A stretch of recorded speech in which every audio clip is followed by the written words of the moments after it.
Welcome everyone to Sysco Canada's virtual kitchen. This is a super exciting day for us today. Great show. But first of all, I want to introduce Chef Patrick Fitzgerald. Chef, welcome today to this amazing show that we're going to have today. Thank you. Thank you for having me.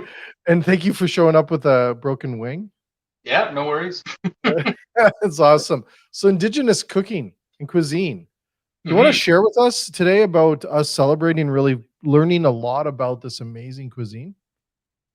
Yeah, so I think I'm excited to be here and take part in this because for me as a chef coming up, I really didn't focus on it as much as I probably could have in my younger years.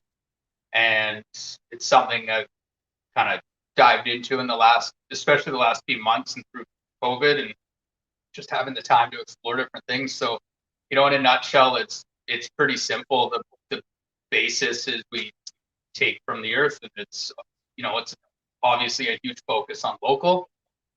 You go back hundreds or thousands of years, there wasn't as much trade. There was no global commodity trade there. So, it's what you can find and what you can forage and what you hunt. And it's the old adage that you try and use everything you can, right? Waste is bad for a restaurant, but going back to that time, waste was critical. You got to use everything you have. So. Yeah, it's very I find it very fascinating too, because I think a lot of the trends out there try to pull little pieces of that, using local or, the environment or sustainability. Well, Indigenous cooking was like they were doing this hundreds and thousands of years ago. Oh, totally. Yeah. And it's interesting when you start reading about it to see, obviously I'm representing West Coast BC tradition here, but across the world, you go to Australia, they have a massive Indigenous community as well, right? And it really is all through North America. There's some crossover. There's a lot of ingredients that grow well through North America, so you'll see it in lots of different regions. But there's also little microclimates and things, and you find these ingredients that people use. Down south, there's lots of corn involved. We don't grow corn as well up here, maybe not back then anyway. So you don't see it in the recipes. That's awesome. That's awesome.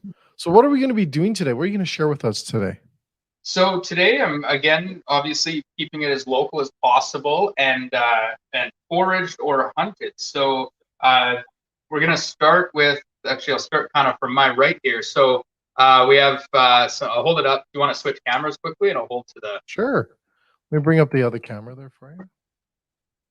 There we go. All right. So we're gonna garnish with some dandelion. I think in a future segment we'll touch on dandelion a little more because you really can use all three parts of the plant. There's a coffee substitute drink you can make out of the roots. Of course, the leaves are probably the most common that you'll see in mixed greens now and then of course the flower as well. Just on a note, obviously, when you're picking the flower, you can't rinse them under a really hard rinse or really well, let's say. So make sure you're picking them from a spot that hopefully dogs aren't around. For obvious reasons, and if your yard, be aware that if you use any pesticides or anything like that. So, can we just get a close up of them? Yeah, Chef. Hold a couple up here. Look how awesome there we go. And I apologize if I'm doing things with my left hand and seem a little clumsy. We'll make it work. Make it work. Okay. So next up, I'll actually show you the whole thing, but we're going to use some juniper berries. So. Black glove, blackberry, but I think I can get the gist there. So they're about kind of 4 or 5 times the size of a peppercorn. They kind of look like a dehydrated blueberry. Juniper, traditionally, it's actually a pretty big Scandinavian thing, and it does grow super well in Europe. But we do have it here, and it has been harvested in Canada for a long, long time. Most famous, obviously, for being the key ingredient in gin. But if you grind it up, it makes a great spice blend. And so touch on that in a second. Go back to this one here. Oyster mushrooms. So one of the many edible varieties that grow in BC. It's not quite the season right now, so I did buy these, but they are a local product. Nice. Fiddleheads. Oh. This is kind of the second main star of the show. So the fiddleheads, and I'll hold one up here. It's basically the young frond of several fern varieties. There's about 8 to 10 that grow in North America that you can pick. They are one of those kind of funky ingredients that on occasion they can upset people's stomachs. Not unlike morel mushrooms, kind of. There's a small percentage of the population that maybe can't digest them as well. It's not recommended to eat them every day, in moderation, I guess, like everything. But these ones are from a lady fern, is the variety. Another big one is the ostrich fern. Basically, super easy to pick. You just wait until that kind of March to May weather, depending on the season. And these ones I actually picked out back of my house. So That's so cool. Yeah, I'll touch on kind of procedure in a minute there. And then kind of last, but definitely not least, we have some venison sirloin here. So okay, cool. Let's look at that. Let's bring that closer. Yeah, hop over there. So a couple smaller sirloin steaks. These were actually hunted by our produce specialist in Vancouver, and he gave me a couple that were butchered up for him. So wow. Again, about as local as you can get to BC deer, BC fiddleheads, oyster mushrooms, dandelions out of my yard, and some juniper berries. So that's the core of what we're working with today. We're just going to build a nice, simple plates, keep the presentation pretty simple, and yeah. Awesome. Well, let's run to a commercial, and then we'll get back and get right into it, okay? Sounds good. Not knowing when your Sysco order is going to arrive makes you feel not great. That's why we created Sysco Delivery. The Sysco Delivery app lets you know where your truck is located, when it's going to arrive, what items will be arriving, and what's happening throughout the day at all of your locations. No need to look at your phone repeatedly throughout the day. Enable notifications so that you are notified whenever there's a change in delivery, estimated time of arrival, or delay. Download today to get a real-time view and updates about your Sysco delivery.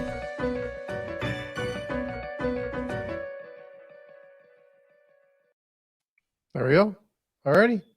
All right. So we're going to start with, just like you're cooking a beef steak, we're going to start with the venison sirloin here. I do want to sear it off. I do want to finish it and then rest it for a few minutes.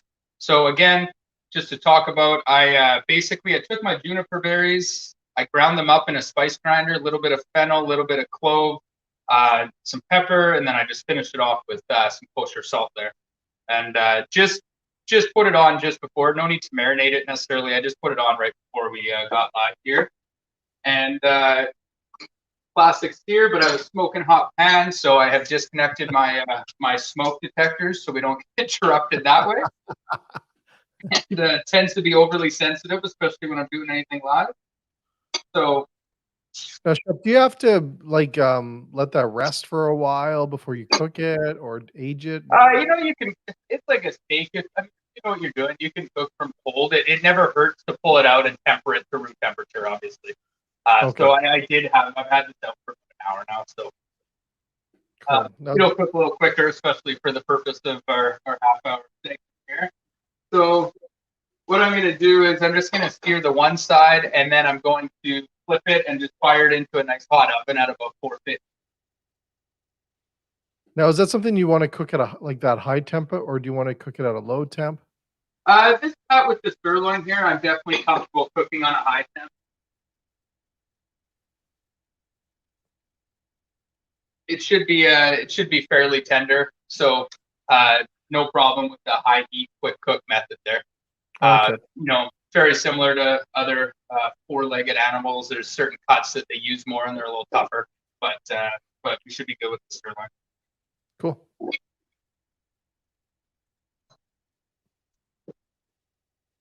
Okay. Well, that's in there. I'm just gonna slide over. Just heat that pan up. So with our oyster mushrooms, they're a common mushroom. We don't need to talk too much about them. I'm sure lots of people have used them before. Great meaty flavor, excellent shape, really easy to hand grip or cut.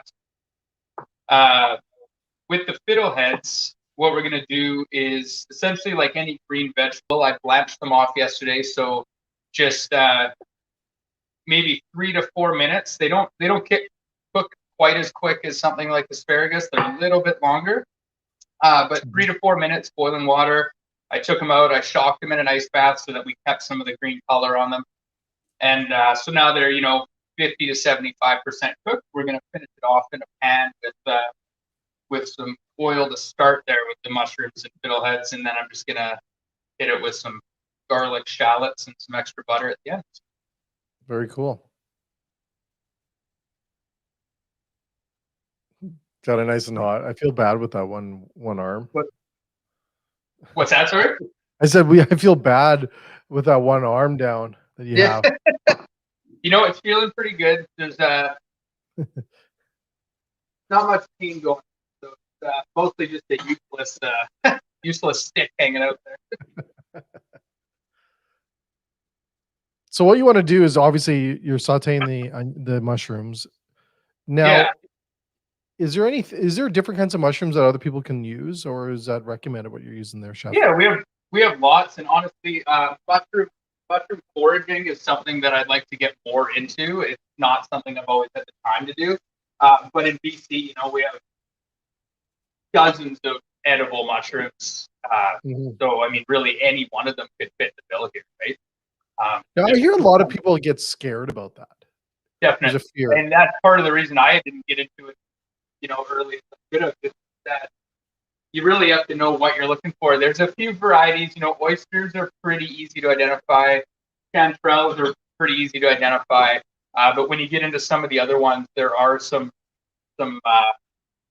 varieties that look similar to some poisonous ones. So it definitely is a little unnerving, I guess, if you're not 100% sure.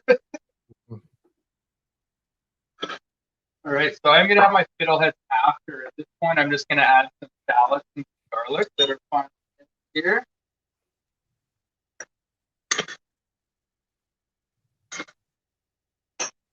So what's some key notes, chef, about Indigenous cuisine? What are some of those things that what are some of those key notes or key attributes around Indigenous cuisine, like the people that really need to think about if they are going to put them on their menu, or is there something that you recommend them really researching? I think the key thing is, if you're gonna, recipes are one thing. If you go far back as far as cooking techniques, you're going to be mostly looking at, especially on the West Coast, but I think anywhere, you're going to be looking at open fire. You're going to be looking at maybe Dutch ovens. You're going to be looking at smoking to preserve, that kind of thing. Depending on your restaurant, you don't have that option for that technique unless you have an open fire type of pit or something. But I think the key thing is really just, if it's something that's sustainable and ethical, and going back to the 100-mile diet type thing, if it's something that you could find there, it's something that would likely identify at some point in history as having been used, right? So I think that's really just the number one thing. And it's funny how we're talking about it as an Indigenous thing, but the whole local trend has come up time and time again, right? With different different wavelengths, different reincarnations of it, and why you should do it. and there's always a different take on why you should be doing it, right? Oh, definitely. And it is something that I truly believe. I am an omnivore. I do eat proteins, but the older I get, the more I really do try and focus. There's sometimes in this job where I can't avoid, eating things that maybe aren't local or whatever, but in my day-to-day life, I do definitely try and understand where it's come from and what the impact's been on the environment and the animal, for that matter, right? We want to, it's no different than Southern barbecue in the States. They always worship the animal that they're eating, right? And thank it for providing for them. So it's something that, as I've gotten older, again, I've tried to be more aware of it. It's not perfect by any means, but I'm just gonna add my fiddleheads in here now and turn the heat up a little. No, fiddleheads take a long time to cook, they're not a long time. Like if you blanch them first 3 to 4 minutes in your boiling water, and then they're just a couple minutes to saute and finish them up. So. Very cool. They're beautiful. Yeah, it's one of those things that there's actually areas of the world where they're very highly they're expensive. I should say they're highly sought after because we happen to grow so many species of ferns in North America, and especially the Northern Hemisphere, where it's nice, damp, and shady for 6 to 8 months of the year. Yeah. And but there are places where they're considered a delicacy and a gourmet food item just because they can't get them, don't see them. Right? And they like, how far would they grow inland? Like, do they go all the way into the Kootenays or? Oh, I'm sure they do. Yeah, pretty much across North America, if you have ferns, you have a variety that you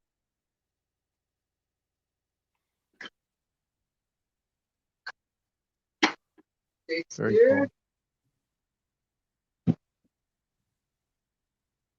So I'm just gonna pull my steaks out here, no different than beef, and let them rest for a couple minutes.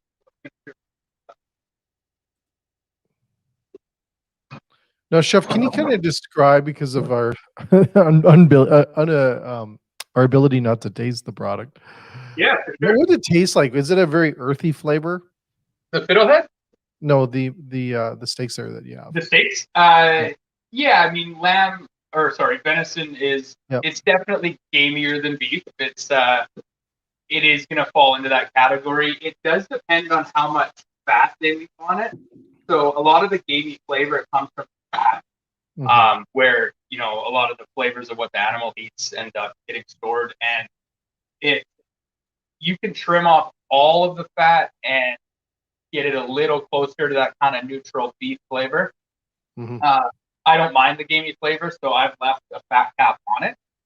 Definitely, obviously, when you're cooking, at least having some fat lends to the moisture content and kind of help that side of things. So I don't mind it. I left it on. Again, the beauty of foraging an animal or harvesting or hunting an animal is that, depending where they come from, it is based on their diet, right? So they can taste more gamey, less gamey. Very cool. And it's something I think with restaurants, if they're looking to introduce, some dishes on their menu that are indigenous and using, venison, they can, that is something they can consider, right? Because their clientele is gonna. I've heard that before, where some clientels don't like that flavor, and then some people do, right? Definitely, yeah. I think it's something that in a restaurant, if you're going to put it on a menu, it's something that benefits greatly from your serving staff being trained properly in the process, through tastings or whatever, just so that they can describe it as best they can to the customer and hopefully avoid any setbacks. Exactly. All right. We're pretty close here.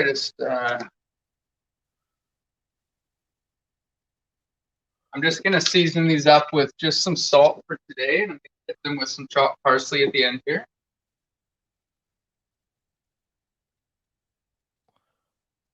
Now, I'm going to say probably, and I'm going to answer myself probably, but is Indigenous cuisine, stuff like that, is there a lot of spices that are in there, or is it more herbs? Like, how does that all work, Chef?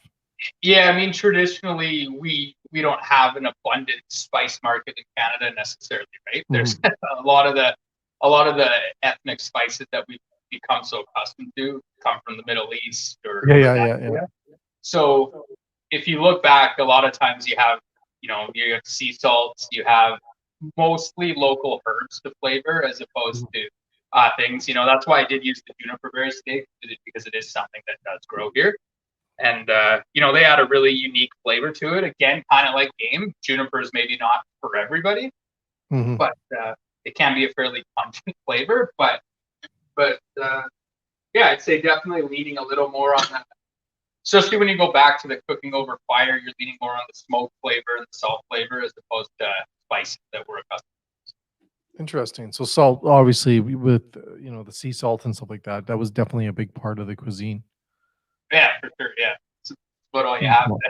I mean, as a culture, we've grown so accustomed to salt just being in everything, right? So was seaweed used a lot? I'm sure that it was. Again, this is something that's exciting for me to keep pushing my boundaries and get more into it, and that's the plan for our next show and Awesome. beyond that, we can kind of explore even more regions, right? Because I'm doing an inland game animal here, but of course the BC West Coast is so rich with seafood. So yeah, very cool. yeah, Very cool. so they're gonna take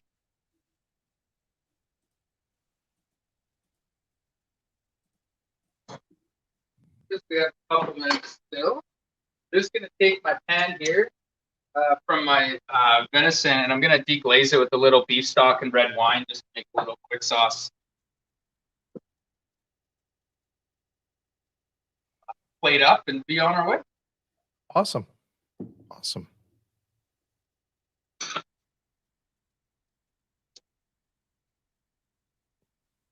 One of the nice things that Oh, so go ahead. No, keep going. Go. one of the nice things I like about fiddleheads from a sautéing standpoint is that they don't lose their color quite as quick as broccoli or something would. They kind of follow more into that asparagus where there's a little bit of a grace period, I guess. Okay. Thought I'd mention that. They've been on the Can you burner for a few overcook them? minutes now. Can you overcook them? You can, for sure, like anything. I mean, they are fairly fibrous, so I mean, kind of like asparagus. Though there will be that fine line where you can cook it quite a while, and then there'll be a line where all of a sudden it kind of turns to mush and gets kind of gross. Cool. Very cool.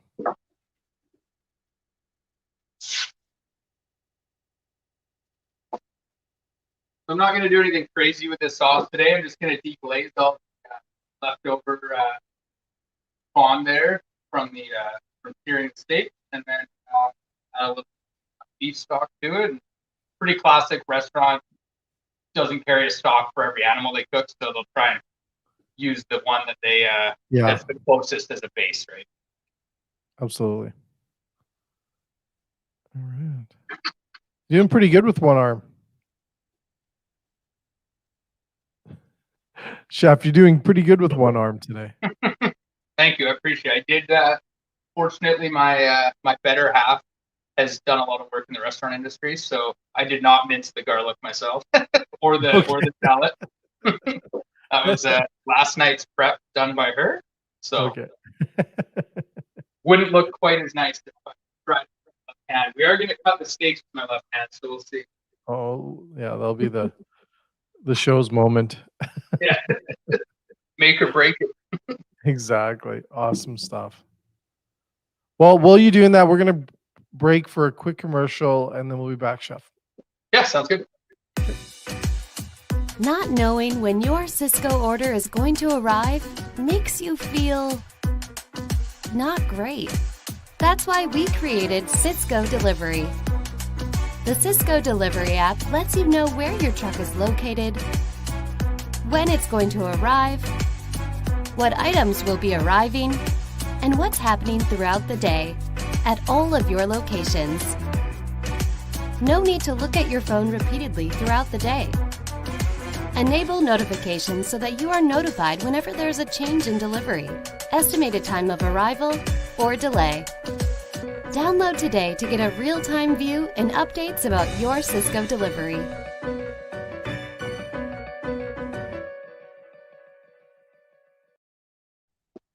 All right, Chef. All right, sauce will be done in a couple seconds here. I'm just sip of the old coffee.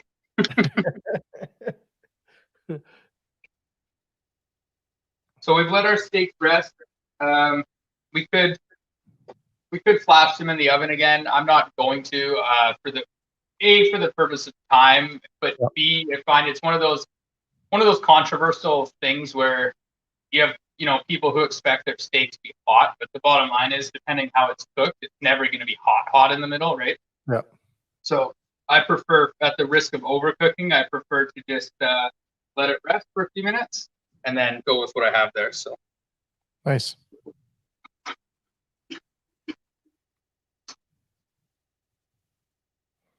Let's see how this is going to go. Actually, you know what? I have use of my two fingers, so we're going to do it right now.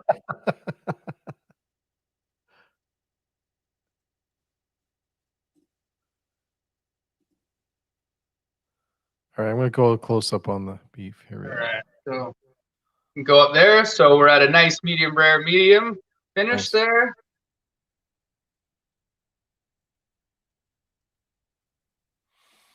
I'm just gonna take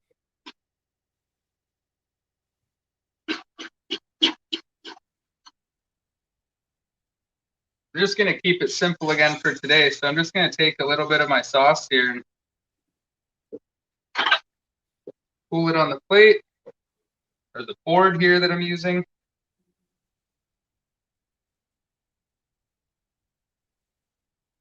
Steak.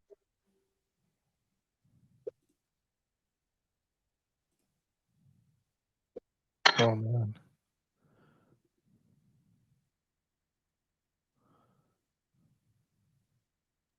Mushrooms.